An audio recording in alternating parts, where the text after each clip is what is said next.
Hello friends, very good morning to all of you. How are you? कैसे आप सभी? मैं मोहित एक बार फिर आप सभी का आपके अपने परिवार एग्जामपुर पर हार्दिक स्वागत करता हूँ। हम एग्जामपुर कलम से क्रांति की ओर। कैसे आप दोस्तों, साथियों, प्यारे भाई और बहनों? आशा करता हूँ आप सभी लोग अच्छे होंगे, घर पे होंगे, सेफ होंगे, अपने घर वालों का, सभी का आप ध्यान रख रहे होंगे। चलिए खैर सेशन को शुरू करते हैं और हम करने वाले हैं बहुत ही बेहतरीन क्वेश्चन आपके लिए मैं लेके आ चुका हूं। देखिएगा, ये आपके एग्जाम के लिए बहुत ही ज़्यादा महत्वपूर्ण है। ये पहला क्वेश्चन देखिएगा, आप इस क्वेश्चन को आंसर दीजिए। तो देखते हैं आप कैसे इस क्वेश्चन को कर पाते हैं। आप ज़्यादा से ज़्यादा शेयर कर देना सेशन को, जब जब आपको अच्छा लगता रहे शेयर करते रहना और सेशन को लाइक करते रहना, लगातार सेशन में जुड़े रहना। अब ये क्वेश्चन देख लेते हैं, इसको कैसे करेंगे, ध्यान से देख के बताना। इस क्वेश्चन को आप कैसे आंसर दीजिए जल्दी से।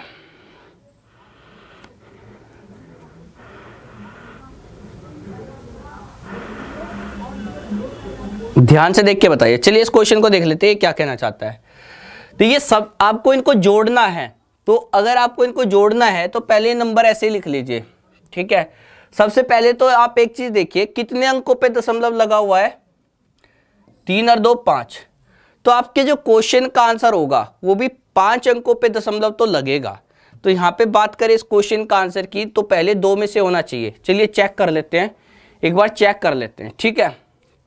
सही है, तो 5 अंकों पे दशमलव लगेगा, तो मेरे हिसाब से क्वेश्चन के आंसर तो बिल्कुल भी नहीं होने चाहिए, ठीक है। चलिए चेक करते हैं।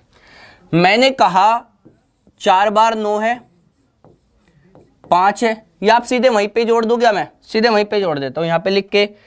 चलिए, आपका कुछ बच्चे ऐसे भी करते हैं, मैं इसी तरीके से दिखा देता हूं। ऐसे करेंगे, 4 बार 7 रखेंगे, 5 करेंगे, 6 रखेंगे, 5 करेंगे, और आप इसको क्वेश्चन को इस तरीके से ऐड करना शुरू करिए। चलिए, 5 पंजे तो 25 हो गया, 2 और 9 11, 11 8 19, 19 और 7 26 और 6 32 और 5 37 का 7 हो गया। यहाँ पे 3 होगा, 3 और 9 12 और 8 20 और 7 27 और 6 33 और 5 38 हो गया। 3 हो गया, 3 और 9 12 और 8 20 और 7 27 6 33 और 5 38 हो गया।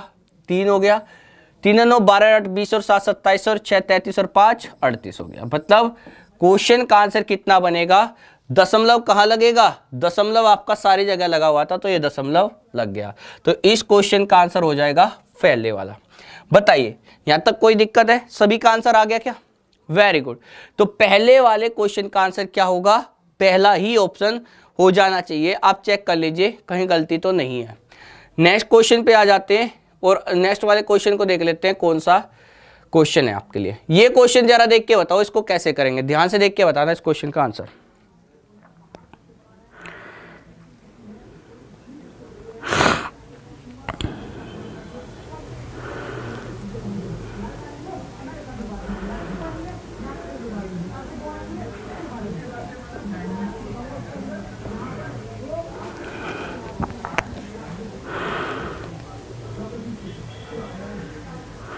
करें भाई, इस सवाल को करें। चलिए करते हैं, इस क्वेश्चन को देखते हैं ये क्या कहना चाहता है। ध्यान से देख के देखिए इस क्वेश्चन का आंसर कितना होगा। आपसे जानना चाहता है 1 से लेकर 55 तक अभाज्य संख्याओं का माध्यिका ज्ञात करना है, ठीक है। अब माध्यिका तो आप जानते हो, जो संख्या बिल्कुल बीच में आती है, पर हमें तो दिक्कत यह है कि हमें तो संख्या ही नहीं पता है कौन कौन सी है। सबसे पहली अभाज्य संख्या क्या होती है? 2, फिर आती है 3, 5 7 11 13 17 19 23 29 31 31। इसके बाद में 32 नहीं, 33 नहीं, 34 नहीं, 35 नहीं, 36 नहीं, 37 41 43 47, है ना, 47 48 नहीं, 49 नहीं, 50 51 52 53 53। तो देखिए टोटल संख्या काउंट करिए कितनी हो गई। आप कहेंगे सर 3 3 6 3 9 3 चौके 12 3 पंजे 15 और 1 16। कोई संख्या बीच में रही तो नहीं है? एक बार देख लीजिए कहीं गड़बड़ हो जाए और फिर आंसर गलत हो जाए। 31 37 41 43 47 53 कितनी संख्या है? 16 ही है ना। चलिए फिर अब देखिए, अगर आपको 16 संख्या यहाँ पे है तो 16 में से 16 का आधा करिए। पहली बात तो अगर सम संख्या होती है तो उसका सीधा आधा करिए। 16 का आधा कितना होता है? 8। 8वें और 9वें नंबर की संख्या लेनी है। 8वें, 8th और 9th नंबर की संख्या लेके आधा कर देना। बताइए मीडियन क्या हुई? माध्यिका बताना क्या हुई? माध्यिका।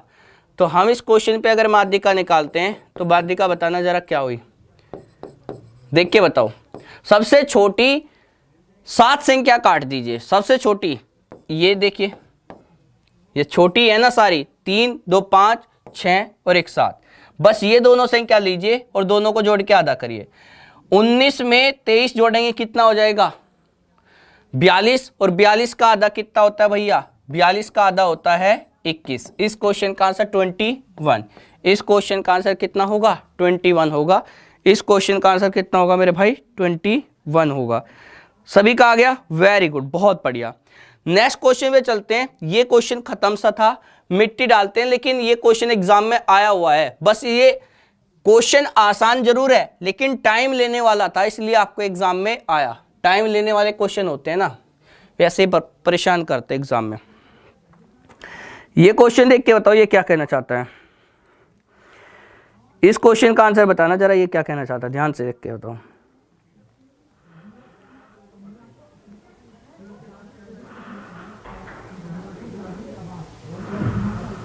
चलिए देख लें। चलिए देखते हैं इस क्वेश्चन को कैसे करेंगे। यदि 23, 39, 32 और 56 में से प्रत्येक में से x को घटाया जाता है तो इस क्रम में प्राप्त संख्याएं समानुपात में है। समानुपात में संख्या कब होती है? देखिए, जब हमने 23 में से x घटाया होगा, 29 में से भी x घटा, 39 में से भी x घटाया होगा, और ये किसके बराबर? 32 में से भी x घटाया और 56 में से भी x घटाया, तो ये समान रेशियो में दिखने लगी। समानुपात में मतलब होने का मतलब क्या है? समानुपात में होने का मतलब यह है कि दोनों का रेशियो आपस में बराबर होना चाहिए। अब देखिए यहाँ पे अगर सीधे ऑप्शन दिए जाते हैं कि भाई वो संख्या बताओ जो घटाई जा रही है, तो आप ऑप्शन में से रख के कर लेते। लेकिन अब ये क्वेश्चन अलग तरीके से आने लगे, अब ये क्वेश्चन कुछ अलग तरीके से बनने लगे। तो कैसे करेंगे भाई? दोनों का अंतर करेंगे, कितना आएगा? 16। दोनों का अंतर करेंगे, कितना आएगा? 24 आएगा, 24, है ना। देखिए तरीका सीखिएगा।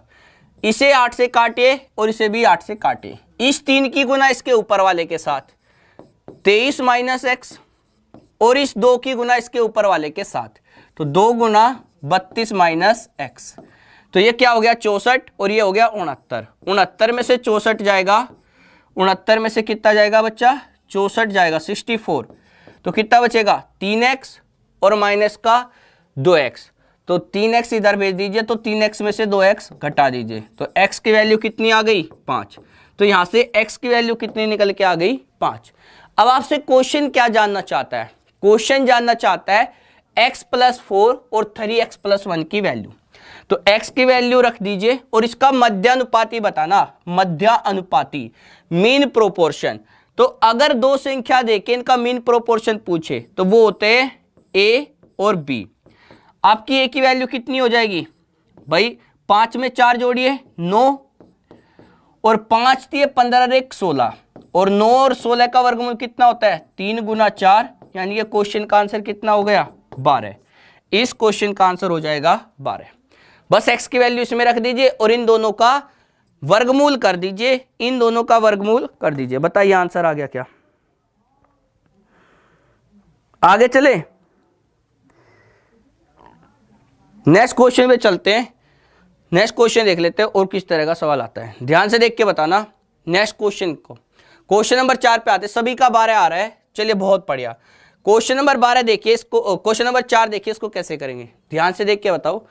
इसको कैसे करेंगे? यूपीएसआई 2017 में पूछा गया है सवाल, आपका इंतजार कर रहे हैं। बहुत ही खूबसूरत सवाल कि आप इसका आंसर करेंगे। देखते कैसे करते हैं।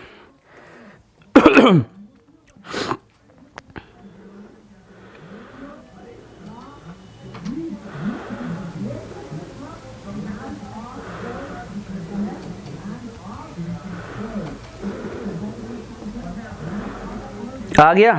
चलिए खैर कर लेते हैं।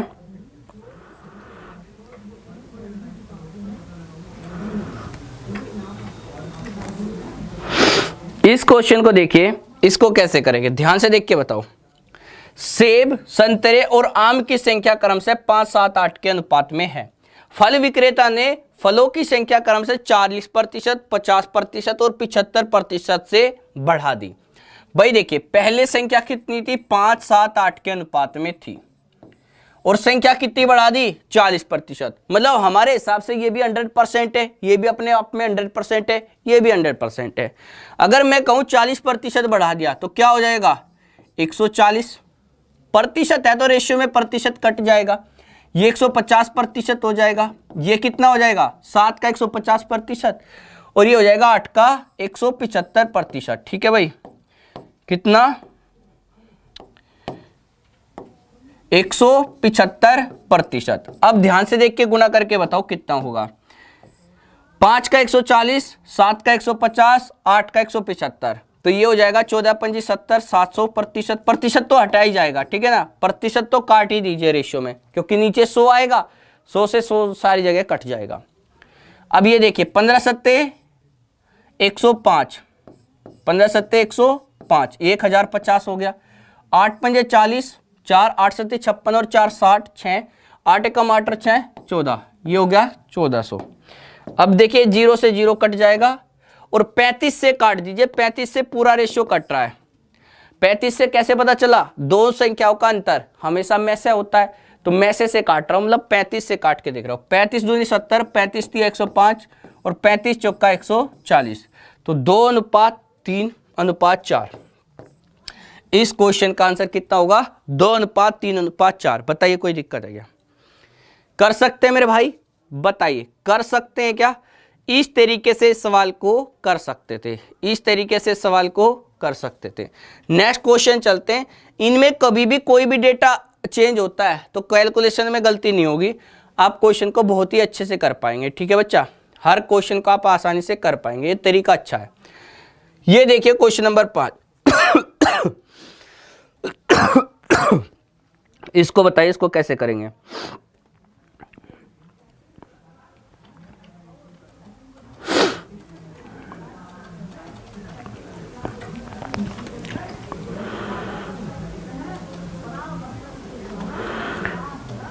चलिए इस क्वेश्चन को देखते हैं। एक डीलर ने 7660 रुपए में एक वॉशिंग मशीन खरीदी। अंकित मूल्य पर 12% छूट देने के पश्चात उसे 10% का लाभ होता है, तो वॉशिंग मशीन का अंकित मूल्य क्या होगा? भाई मैंने आपको बताया था अंकित मूल्य और क्रय मूल्य में एक संबंध होता है। अंकित मूल्य और क्रय मूल्य में एक रिलेशन होता है 100 + P और 100 - D वाला। ठीक है, मैंने आपको बताया था, कई बार मैंने क्वेश्चन भी कराया है। अब बताइए लाभ कितने का? 10%, तो ये कितना हो गया? 110, और छूट कितने की? 12, तो ये कितना हो गया? 88। आप इसे 11 से काट दीजिए, ये हुआ 10:8। एक वॉशिंग मशीन इतने में खरीदी थी, तो 8 यूनिट की वैल्यू किसके बराबर है? 7660 रुपए के बराबर। 1 यूनिट किसके बराबर? 8 9 में 72, 4 और ये हो जाएगा 8 पंजे 40, 6 8 सत्ती 56 और 8 पंजे 40, 957.5, और इसका 957.5 गुना कितना होता है? 9575। इस क्वेश्चन का आंसर है। बताइए कोई दिक्कत है? 9575 इस क्वेश्चन का सभी का आंसर आना चाहिए। 9575 इस सवाल का बिल्कुल सही आंसर है। बताइए कोई दिक्कत है? कर पाए? इस तरीके के क्वेश्चन को आपसे गलती नहीं करनी है, मतलब एग्जाम में बिल्कुल सही हो जाने चाहिए, क्योंकि ये सीधे सीधे तरीके पे आधारित सवाल है और ये गलती नहीं करनी चाहिए आपको। ये क्वेश्चन देखिए, क्वेश्चन नंबर 6 क्या कहना चाहता है, इसको कैसे करेंगे आप लोग? ध्यान से देख के बताओ।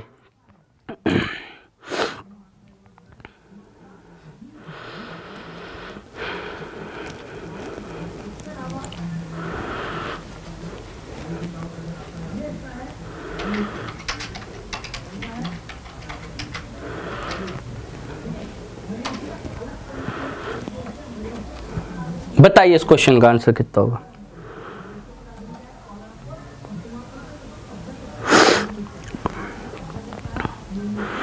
करे भाई? चलिए तो इस क्वेश्चन को देखते हैं, इसको कैसे करेंगे, ध्यान से देख के बताना इस क्वेश्चन का आंसर कितना आ रहा है। ये कहता है यदि 1005 और यहाँ पे पता नहीं क्या वैल्यू हमने रखनी है, और ये दिया गया है 4। 8 से पूरी तरह विभाज्य है तो x के स्थान पर छोटा अंक क्या होगा? भाई मुझे पता है कोई संख्या अगर 8 से कटती है तो उसके आखिरी के 3 अंक काट लीजिए आप, तो 5 और यहाँ पे पता नहीं क्या आएगा और ये 4। आप बताइए अगर मैं 5 से उसे 8 से भाग देता हूं तो आप बताइए यहाँ पे क्या होना चाहिए, क्योंकि 8 के पाड़े में 4 कब आता है? 8 3 24 और 8 8 64, यानी कि 24 आ सकता है क्या? और 24 कब आएगा? मतलब ये संख्या 24 कब होगी? जब यहाँ पे 8 छिके 48, अगर यहाँ पे 0 रख देता हूं तो 8 छिके 48, 2 शेष बचेगा, और 2 और 4 क्या होगा? 24, तो 24 हो गया ये। तो यहाँ पे x की वैल्यू कितनी रख पा रहे हैं? 0। इस क्वेश्चन का आंसर 0 होगा। मतलब छोटा पूर्णांक पूछा है तो छोटा पूर्णांक क्या रख सकते हैं? 0। भाई 8 के पाड़े में 24 आना जरूरी है, और 24 के लिए यहाँ पे 2 शेष बचना जरूरी है, और फिर 4 उतार लेंगे तो शेष 2 कब बचेगा? जब यहाँ पे 50 होगा। 8 छिके 48। ठीक है, नेक्स्ट क्वेश्चन चलते, खत्म है तो यहाँ पे आ जाएगी 0। चलिए ये देखिए जरा, ये काफी अच्छा क्वेश्चन है। ज्यादा आगे निकल गए क्या? आगे निकल गए यार, ये भी बड़ा इसके अपने ही नखरे हैं। ये इंग्लिश में दिखाई देगा आपको, पूरा हिंदी इंग्लिश में। थोड़ा सा बड़ा क्वेश्चन पड़ रहा है ना, यही है ना क्वेश्चन नंबर 7 पे। एक बार देख लेते, कभी मैं आगे निकल गया। नहीं ये ठीक है, मैं एक बार हिंदी में लगा देता हूँ। ये थोड़ा सा बड़ा पड़ रहा है आपको, है ना, यहाँ पे आ नहीं रहा है, तो मैं आपको इतना क्वेश्चन रखता हूँ। ये क्वेश्चन देखना, हिंदी में देख लो, आपको समझ में आ जाएगा। ठीक है, इस क्वेश्चन का आंसर दीजिए कैसे करेंगे। कर पा रहे हैं आप लोग? सेशन को लाइक कर देना मेरे भाई, और शेयर भी कर देना अगर आपको चीजें अच्छी लग रही है। क्वेश्चन बहुत ही शानदार है। यूपीएसआई 2017 का ये सवाल है, इसको देखिए कैसे करते हैं।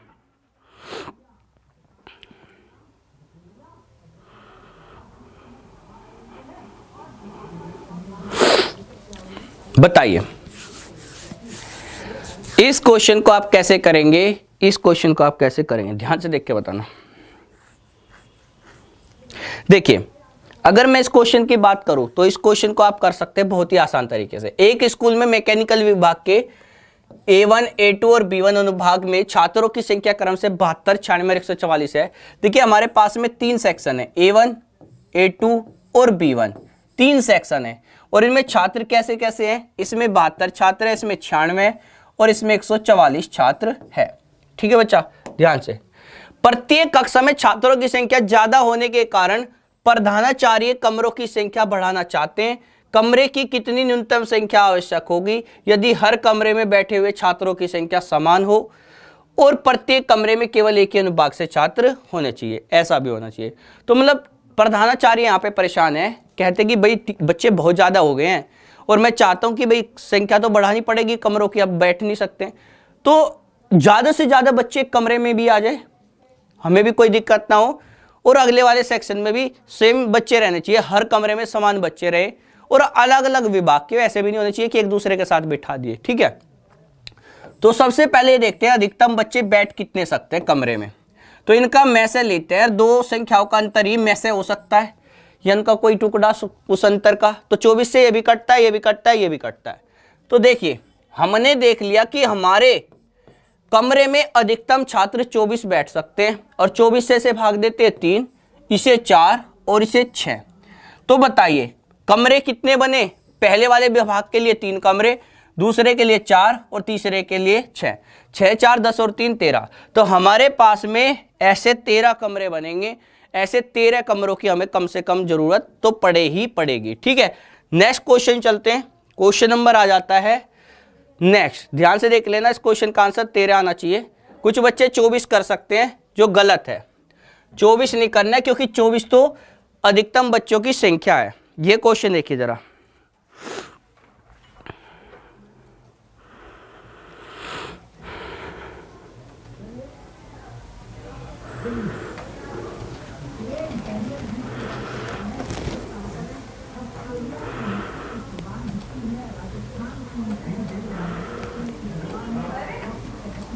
चले भाई इस क्वेश्चन की ओर चलते हैं, देखते हैं क्या कहना चाहता है। माँ और उसके 6 बच्चों की औसत आयु 12 वर्ष है, जो कि माँ की आयु को शामिल न करने पर 5 वर्ष कम हो जाती है। तो माँ की आयु कितनी होगी? भाई एक बात बताओ, अगर माँ को शामिल ना करे तो 5 वर्ष कम हो जाती है। मतलब 6 बच्चों की औसत आयु, माँ और उसके 6 बच्चों, अगर मैं 6 बच्चों की बात करता हूं तो 6 बच्चों की औसत आयु कितनी होगी अगर उनकी माँ उनके साथ में ना रहे? तो कहेंगे भाई 12 में से 5 घटा दीजिए, यानी कि 7 रहेगी, है ना। हम क्या कर रहे हैं, 12 में से 5 घटा दीजिए, भाई 5 वर्ष कम हो जाती है। और अगर इनकी माँ को जोड़ लेते हैं, एक इनकी माँ और लगा लीजिए, अगर माँ आ जाती है तो आपका जो औसत है वो कितना हो जाता है, 12 वर्ष, है कि नहीं। ये था 7 वर्ष। तो ये बताना जो पिछले वाले 6 बच्चे हैं उनमें कितने औसत की वृद्धि हो गई, 5 की, कितनी जगह 6, तो टोटल कितना, 6 पजे 30।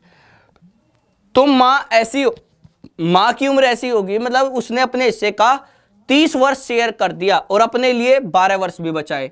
तो 30 में 12 जोड़िए, कितना आएगा, 42 वर्ष इस क्वेश्चन का बिल्कुल सही आंसर है। 42 वर्ष इस क्वेश्चन का बिल्कुल सही आंसर है। फिर से सुन लीजिए, अगर माँ इनके साथ में ना रहे भाई साहब, तो 6 बच्चों की आयु जो है कितनी हो जाती है, 7 वर्ष हो जाती है, मतलब 5 कम हो जाती है। अगर माँ आ जाए तो 12 वर्ष हो जाती है। तो 5 बढ़ते हैं 6 जगह, तो 5 का 30 और प्लस 12, 42 इस क्वेश्चन का बिल्कुल सही आंसर है। मतलब माँ जो है ना 42 वर्ष की होगी। अब नेक्स्ट क्वेश्चन पे चलते हैं और देखते हैं किस तरह का सवाल है। जरा ये देख के बताओ इसको कैसे करेंगे। क्वेश्चन नंबर 9 को देख के बताओ ये क्या कहना चाहता है। ये ठीक सवाल है आपके लिए, ये क्वेश्चन थोड़ा सा ठीक है, ये देखना जरा। कितना स्कोर हुआ आपका, अभी तक का कितने सवाल कर पाए, 9वें क्वेश्चन पे आ चुके हैं। तो सेशन को लाइक शेयर करते रहना। इस सवाल को देखिए, इसको कैसे करेंगे, ध्यान से देखना, ध्यान से सुनना। एक कक्षा में 1/4 विद्यार्थी जर्मन सीखना चाहते हैं। बहुत ही अच्छा सवाल है। एक कक्षा में 1/4 विद्यार्थी जर्मन सीखने के लिए, शेष छात्रों में से 4/5 भाग ने इटालियन सीखने के लिए, और शेष छात्रों में से 2/3, भाई ये जो नीचे का हिस्सा आ रहा है ना, 2/3, 3, 5, और यहां पे कितना आया था भैया, एक कक्षा में 1/4, ये 4 आया था। इसको याद रखना, ठीक है, इसको याद रखना। ने फ्रेंच और बाकी ने जापानी सीखने का फैसला किया। अगर 12 लोगों ने जापानी सीखने का फैसला किया तो उनमें से इटालियन सीखने वाले कितने होंगे। भाई देखिए, इस तरीके के सवाल में जैसे कि 1/4, 4, ये 5 और ये 2, इनका आप गुणज ले लीजिए। 4 पंजे 20 दिया 60। मैं मान लेता हूं मेरे पास में 60 छात्र है, ऐसे है 60 का मुझे बताओ 1/4 कितना होगा। 60 का 1/4 कितना होगा भैया, 15। तो मेरे पास में 15 ऐसे छात्र है जिन्होंने क्या चाहा है, जर्मन सीखना। तो ये जर्मन सीखेंगे भाई। शेष छात्र में से अब शेष कितने बचे होंगे, शेष आपके बचे होंगे, इसमें से 15 घटा दीजिए, 45 छात्रों में से ये शेष है बच्चा, शेष। तो इनमें से कितनों ने, 4/5 ने इटालियन, तो इसका 4/5 निकालिए कितना होगा, 4/5, 5 9 में 45, 9 चौके 36, तो कितना हुआ 36। तो 36 छात्र ऐसे हैं जिन्होंने इटालियन सीखने का निर्णय लिया। आगे चलते हैं। शेष छात्रों में से 36 इधर हो गए, तो बाकी कितने बचे, शेष। आप कहेंगे सर शेष बचेंगे 9। अब 9 छात्रों में से कितना, 2/3, तो इसका 2/3 करिए, इसका 2/3 कितना होगा, 6। तो 6 छात्रों ने क्या सोचा भाई, 6 छात्रों ने सोचा कि हम लोग क्या करेंगे, फ्रेंच सीखेंगे, फ्रेंच सीखेंगे, और बाकी ने जापानी सीखने का फैसला किया। अब बाकी कितने बचे होंगे, अब इसमें से बाकी बचे होंगे 3 शेष बचे, और 3 ने क्या सीखने का निर्णय लिया भैया, जापानी। तो ये है 3 भाग जो जापानी सीखना चाहते हैं, कोई दिक्कत नहीं है। ये क्या सीखना चाहते हैं, जापानी। अब बात कर लेते हैं, ठीक है, ये है आपके 3 भाग जापानी। चलिए बस क्वेश्चन खत्म हो गया। ये आपका जापानी है, और हमारे हिसाब से 3 किसके बराबर होगा, 12 लोगों ने जापानी सीखने का फैसला लिया, और हमारे हिसाब से कितनों ने लिया, 3, और इनके हिसाब से 12। 3 यूनिट का मतलब किसके बराबर 12, 1 यूनिट किसके बराबर, 4 के बराबर। अब आपसे जानना चाहता है इटालियन सीखने वाले, और हमारे हिसाब से इटालियन सीखने वाले कितने हैं, 36। तो इटालियन सीखने वाले कितने हो जाएगा, 1 का मतलब 4, तो 36 यूनिट का मतलब 144। इस क्वेश्चन का बिल्कुल सही आंसर होगा 144। देख लीजिए 144 इस क्वेश्चन का बिल्कुल सही आंसर होगा। सही है, आ गया सभी का आंसर। तो इस तरीके से कर सकते हैं 144। भाई आप सबसे पहले इनका कोई गुणज मान लिया करो। जैसे इसमें दिया था ना शेष छात्र और शेष छात्र, जब भी शेष का बोला जाए तो हमेशा गुणज लेना है। जैसे कि 4 × 20 या 60, मैंने 60 मान लिया, ठीक है। अब 60 में हमने क्या लिया, अगर मैं इसका एलसीएम लूं तो ये कितना आ गया, 60 आ गया। 4, 5 और 3 का एलसीएम ले लीजिए या गुणज ले लीजिए, कितना होगा 60। अब 60 में से 1/4 भाग तो जर्मन सीखना चाहते थे, और शेष बचे हुए का 4/5 इटालियन, और फिर शेष बचे हुए का आप क्या जानना चाहते हैं, 2/3 भाग फ्रेंच। अब शेष कितना, 3 बचा, और ये है जापानी। 3 लोग हमारे हिसाब से किसके बराबर, 12, 1 का मतलब 4, तो 36 का मतलब 144। ये क्वेश्चन काफी अच्छा था। क्वेश्चन नंबर 10 पे आते हैं। ये क्वेश्चन अक्सर बच्चे को परेशान करता है, तो आप इस तरह के सवालों में इस तरह डेटा मान सकते हैं। क्वेश्चन नंबर 10 देखिए, और ये देखिए क्या कहना चाहता है, ध्यान से देख के बताओ इस क्वेश्चन का आंसर।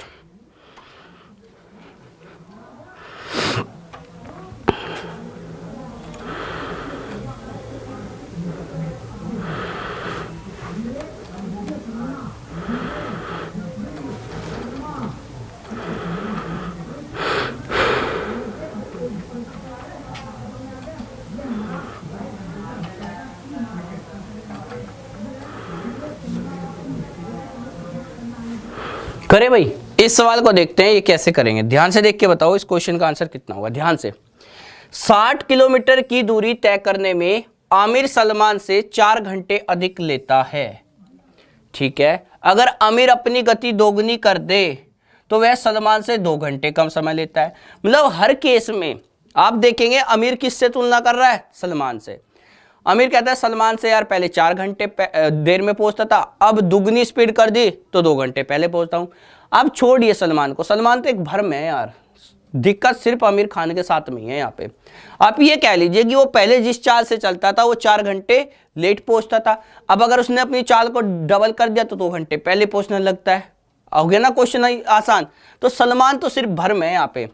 बात करते हैं आमिर की। अगर स्पीड की बात करें तो समान दूरी को, सेम डिस्टेंस को बात करें पहले और अब, पहले और अब की अगर मैं बात करता हूं तो देखना स्पीड क्या कर दी, डबल कर दी, 1 से क्या कर दिया 2, ठीक है। सेम समय में, ये याद रखें, ओ सेम दूरी है, दूरी समान है, उतनी ही दूरी को, है ना। स्पीड को आपने डबल किया तो आपका समय क्या हो जाएगा, समय आपका उल्टा हो जाएगा।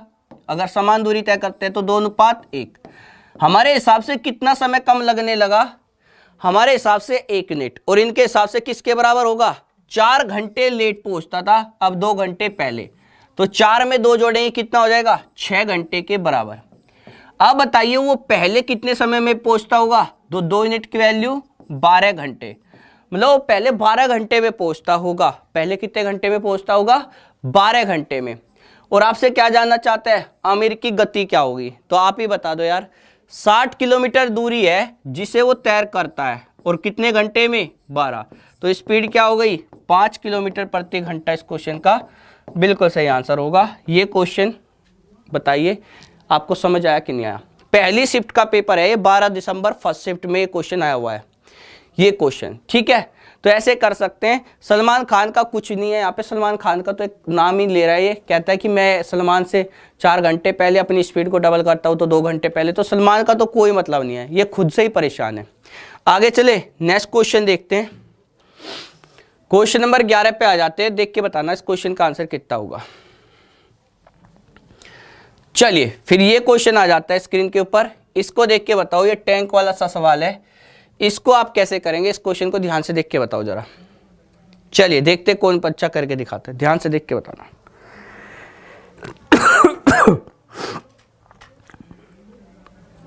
बिल्कुल सभी का आंसर आ रहा है, वेरी गुड, बहुत बढ़िया।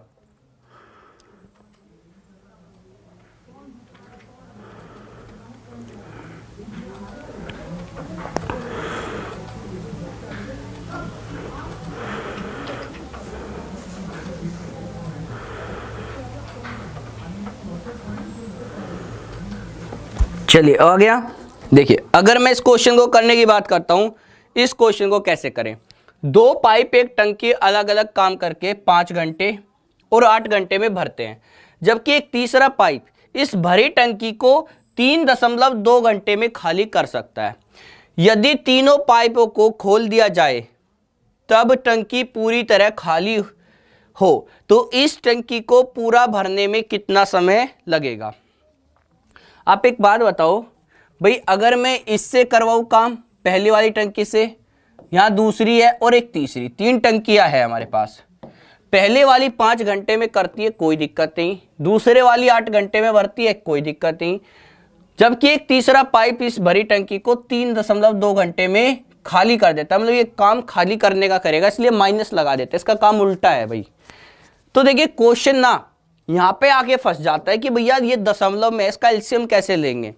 बाबू एलसीएम लेने के लिए आप एक काम कर लो, सारी जगह पहले 10 से गुना कर दो, 10 से, आखिरी में 10 से भाग दे देना, तो बताना ये क्या हो गया 50, ये क्या हो गया 80 और ये हो जाएगा खत्म।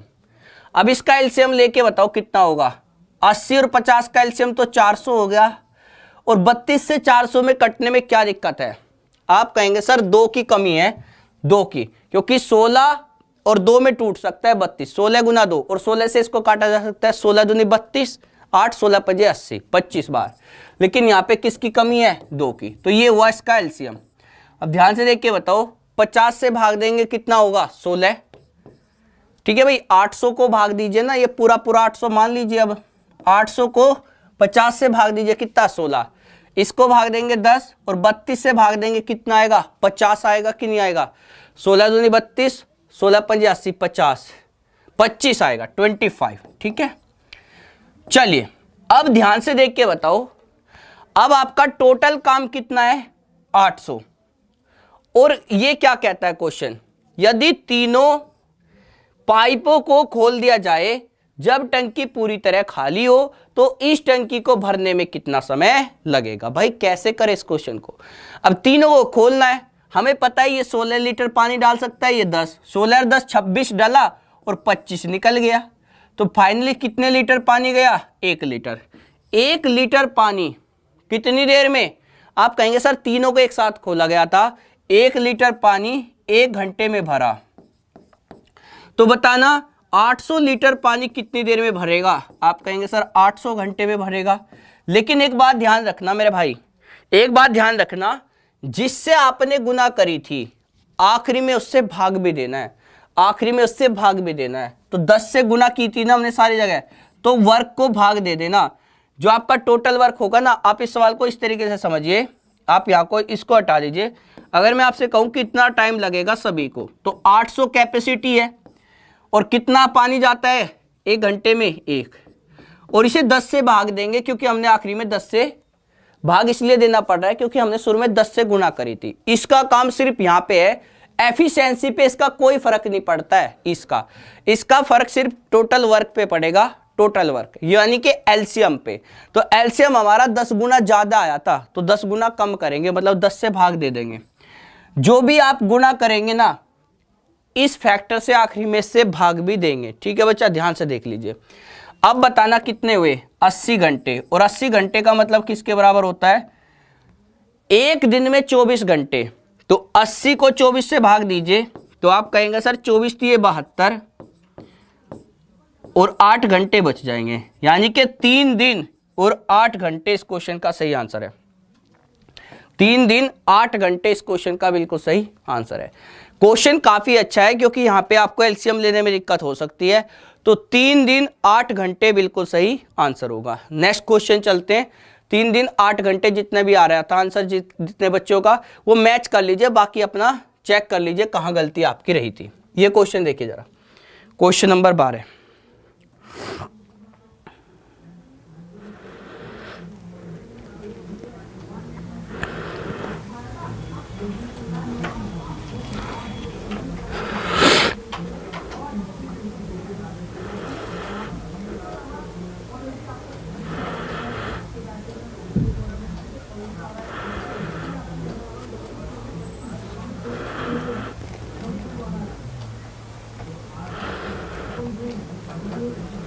बताइए इस क्वेश्चन का आंसर जल्दी से।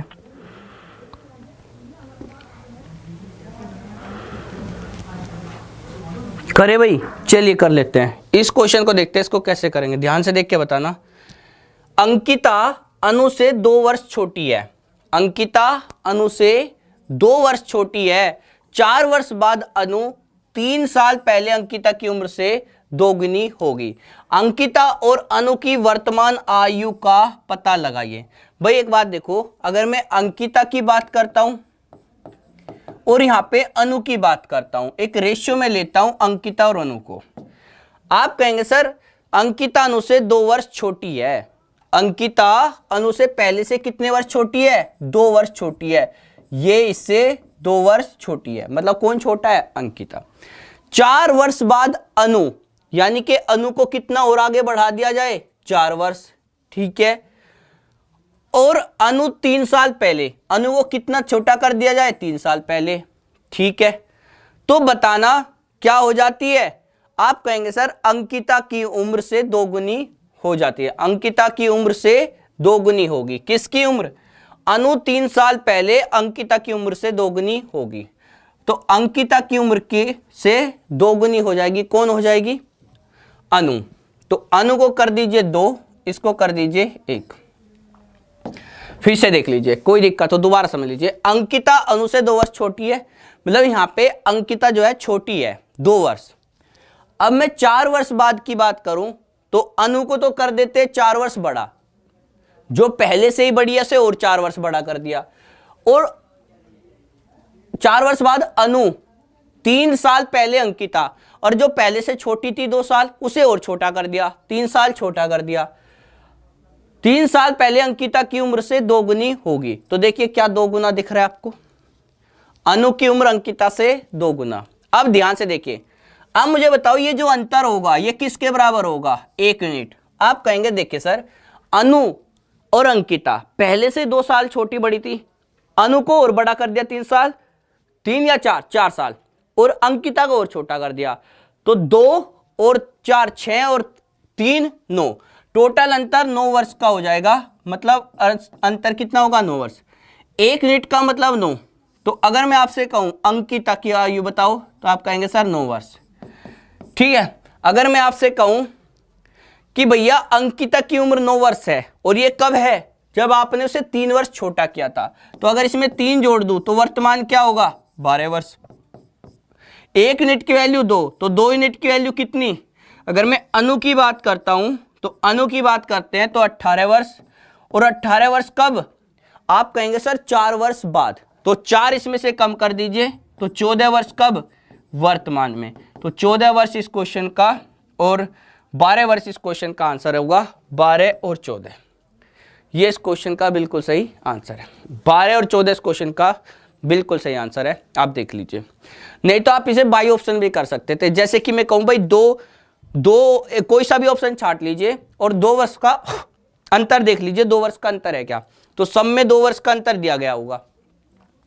अब आप क्या करिए, अंकिता अनु से 2 वर्ष छोटी है और 4 वर्ष बाद अनु, तो अनु को 4 वर्ष बड़ा कर देना। तो 14 में 4 जोड़ेंगे 18, और अंकिता को 3 साल छोटा कर देना। तो 12 में से 3 गया 9, तो 9 से 18 क्या डबल है? बिल्कुल है। तो बाई ऑप्शन भी कर सकते हैं। यह तरीका बाई ऑप्शन का होता है। अब आ जाता है क्वेश्चन नंबर 13। क्वेश्चन नंबर 13 को देख के बताओ ये क्या कहना चाहता है। जरा क्वेश्चन नंबर 13 का आंसर बताओ ये क्या कहना चाहता है। इसको देख के बताओ इसको कैसे करेंगे। चलिए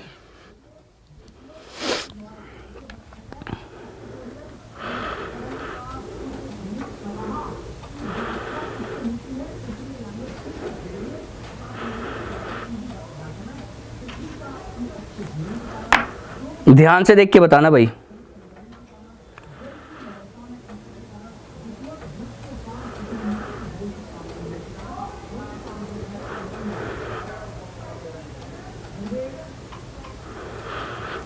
करें, चलिए इस क्वेश्चन को कर लेते हैं। इस क्वेश्चन का आंसर देख लेते हैं कितना होगा। ध्यान से देख के बताना।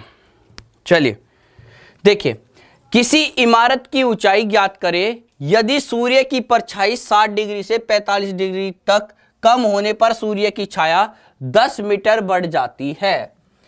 भाई किसी इमारत की ऊंचाई हमें पता करनी है यदि सूर्य की परछाई 60 डिग्री से 45 डिग्री तक कम होने पर। भाई आप जितने भी, देखिए आप इस तरीके से समझिए, जैसे मैं दीवार के पास में खड़ा हूं तो मैं जितना दीवार के पास होऊंगा उतना ही ऊपर का कोण ज्यादा बनेगा, और जैसे मैं दीवार से पीछे हटता जाऊंगा तो दीवार का कोण थोड़ा बनेगा। आप देख सकते हैं जितने भी आप दीवार के पास जाएंगे उसे ऊपर ज्यादा देखना पड़ता है। तो मतलब कोण कब ज्यादा बनता है, जब आप दीवार के पास में रहते हैं। तो ये 60 डिग्री होगा और ये कितना होगा, 45 डिग्री। अब मैं आपसे कहूं tan 60 की वैल्यू बताइए। आप इसे a मान लीजिए, इसे b, इसे c, इसे d। अगर मैं कहूं बताइए भाई tan 60 क्या होता है, तो tan 60 होता है √3/1। ये हो गया 1, मतलब लंब बटे आधार। अगर मैं आपसे कहूं भाई बताइए tan 45 क्या होता है, तो वो होता है 1, तो यानी कि लंब बटे आधार। तो ये पूरी लंबाई इसके हिसाब से 1 होगी और इसके हिसाब से √3 है। बात समझ में नहीं आ रही है। और यहाँ पे 1 होगा। tan 45 क्या होगा, लंब बटे आधार।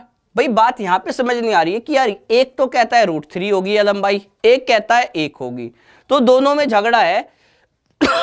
tan 60 के हिसाब से लंबाई √3 है, tan 45 के हिसाब से लंबाई 1 है। √3 और 1 का एलसीएम क्या होता है, √3। दोनों की गुना कर दीजिए। तो इसमें √3 की गुना करी तो इस पूरे वाली डिस्टेंस, इसमें भी तो बात यही कह रहा था कि ये 1 है और ये भी 1 है, तो इसमें भी √3 की मल्टीप्लाई करिए। तो इसमें जीता कौन भाई, 60 वाला जीत गया। कहता है कि √3 ही होगी, तुम 1 1 मत मानो। तो भैया देखिए अगर मैं पूरी लंबाई की बात करूं तो कितना हुआ, √3, और ये पूरी लंबाई कितनी हुई, √3, और √3 में से ये घटा दीजिए क्योंकि यहां तक की डिस्टेंस हमें पता है ये 1 है और पूरी √3 है, तो ये से बाकी कितनी बची, √3 - 1 है ना। अगर ये पूरी √3 है और ये 1 है तो √3 में से 1 घटा दीजिए तो √3 - 1 बचा। चलिए अब आपको क्या दिया गया है, आपको क्वेश्चन में दिया गया है तक कम होने पर 60 डिग्री से 45 डिग्री सूर्य की जब परछाई कम हुई तो उसकी छाया 10 मीटर बढ़ जाती है। तो 10 मीटर छाया बढ़ गई तो हमारे हिसाब से √3 - 1 की वैल्यू किसके बराबर है, 10 मीटर के बराबर है। 1 यूनिट की वैल्यू किसके बराबर, 10 बटे √3 - 1 के बराबर। आपसे किसके बारे में जानना चाहता है, टावर की लंबाई। तो टावर की लंबाई क्या होगी, √3। तो √3 की गुना कर देना, tan √3 अपॉन √3 - 1। इस क्वेश्चन का आंसर क्या होगा, tan √3 अपॉन √3 - 1। तो चलिए यहीं तक रखता हूं मैं आज का सेशन, और इस क्वेश्चन का आंसर कितना होगा, tan √3 अपॉन √3 - 1। नेक्स्ट क्वेश्चन आपके लिए होमवर्क रख देता हूं, आप मुझे कमेंट बॉक्स में बता देना। कमेंट बॉक्स में ये क्वेश्चन नंबर 14 है जिसको आपको कमेंट बॉक्स में आंसर देना है, ठीक है। ध्यान से देख लीजिए। यार ये टाइपिस्ट भी बड़ा खतरनाक है, सारे ऑप्शन, इनको ऑप्शन को ऐसे ऐसे भी तो कर सकता था, पूरे पेज पे क्वेश्चन नहीं आ रहा है। चलिए तो यहीं तक सेशन को रखते हैं। इस क्वेश्चन का आंसर आप मुझे कमेंट बॉक्स में देंगे और बताना इस क्वेश्चन का आंसर कितना। मिलते हैं अगले सेशन में इसी उत्साह उमंग के साथ। आप मुझे बताना आज का स्कोर कितना रहा, कमेंट बॉक्स में जरूर बता देना। चलिए फिर बाय कल के लिए। Love you all. जय हिंद, जय भारत, जय एग्जामपुर, कर विजय एग्जामपुर।